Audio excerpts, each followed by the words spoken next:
Masculinity, also referred to as manliness or manhood, is a set of attributes associated with boys and men. Masculinity is a social construct, an idea that all boys should grow up and become a man who is not only tough, brave, but also independent, and above all else, someone who shows no fear or sadness. This is, however, a very harmful ideology. The ideology of masculinity has been through many changes throughout history. Some of the earliest records of masculinity in literature date all the way back into 3000 BC with the Code of Hammurabi, a Babylonian legal code dealing with criminal and civil matters. An early example being that of Rule 128. If a man takes a woman to wife, but has no intercourse with her, this woman is no wife to him. Another example from the Hebrew Bible of 1000 BC quotes, I go the way of all of the earth. Be strong and shew thyself a man.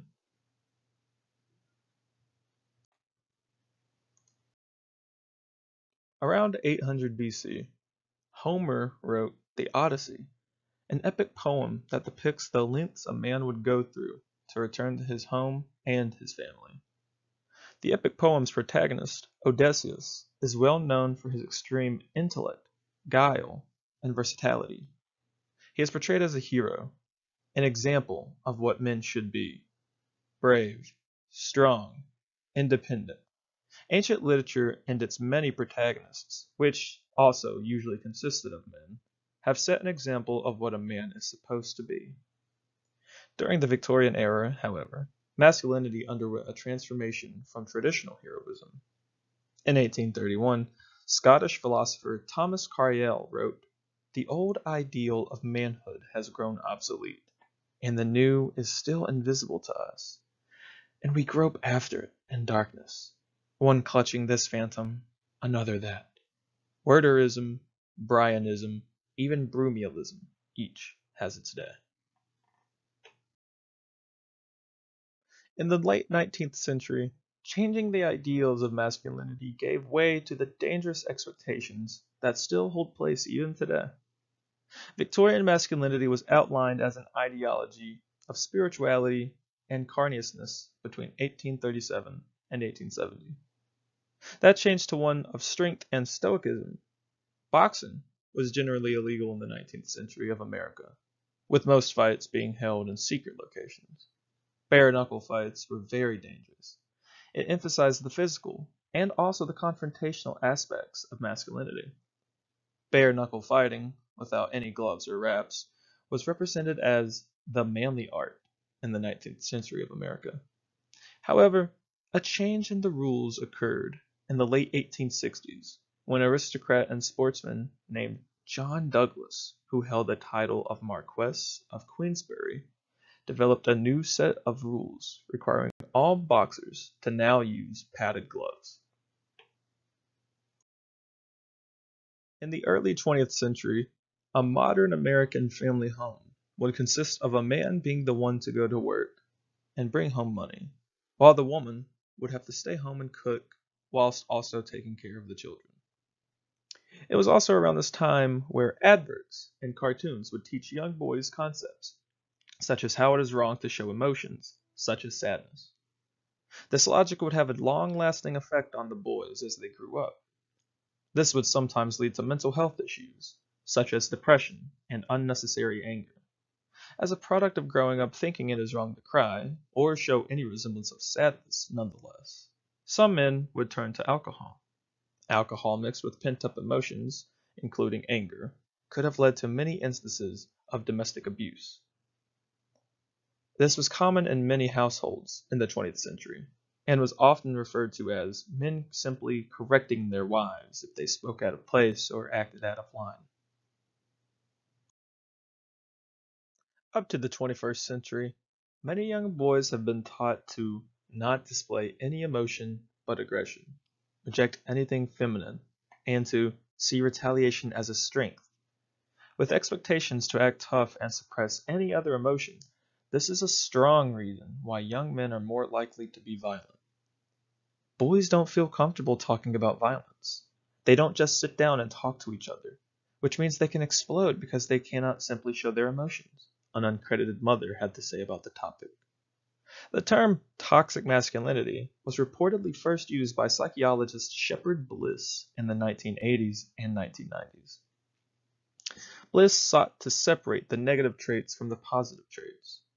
Traits being referred to as toxic include avoidance of emotional expression and the over-aspiration for physical, intellectual, and sexual dominance. Author Michael Gearon states that if boys are to be able to survive in a complex world such as this one, they must work to be strong, resilient, empowered, able to perform, and at appropriate times be stoic in the face of enemies and hardship, aggressive, assertive, motivated, being able to face off against bullies, and to help us fight our wars, both abroad and at home, powerful, successful in life, at work, in leadership, and, when needed, fellowship to leaders who are morally sound.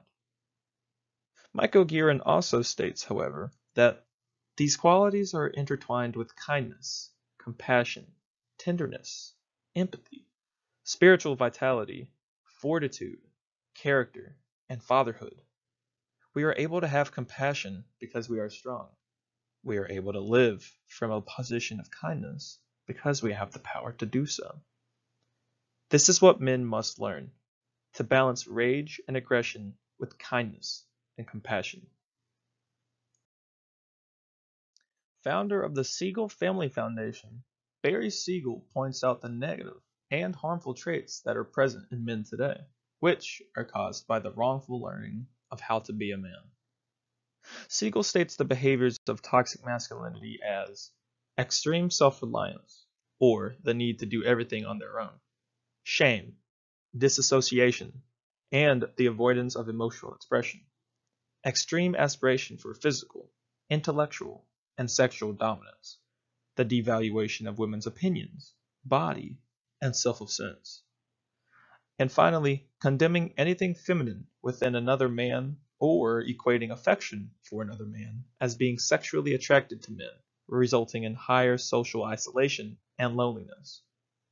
Siegel also states there are several instances of toxic masculinity affecting male suicide rates, sexual assault rates, STD rates, and their ability to discuss mental health problems with mental health care professionals. A study report made by Wai-Chou Wang, Moon-Ho Ringo-Ho, Shu-Yi Wang, and I.S. Kaino Miller have stated, in conclusion, our meta-analysis of 78 samples and 19,453 participants provided greater breadth and depth of analysis of the relations between conformity to masculine norms and mental health-related outcomes than any previous single study or literature review on the topic. Overall, conformity to masculine norms was significantly and unfavorably associated with mental health and psychological help seeking. While there are groups around the world who oppose the idea of toxic masculinity, there are others who do not view masculinity as having a single toxic trait in it. However, both groups have agreed upon the fact that there is no official guide on how to be a man, so it would be fallacious to set a new definition to the term.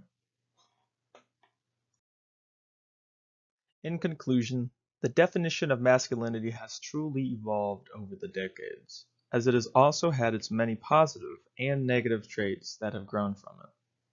In the current day and age, men all over the world are fighting to change the social norm and construct of masculinity, but it has no set definition.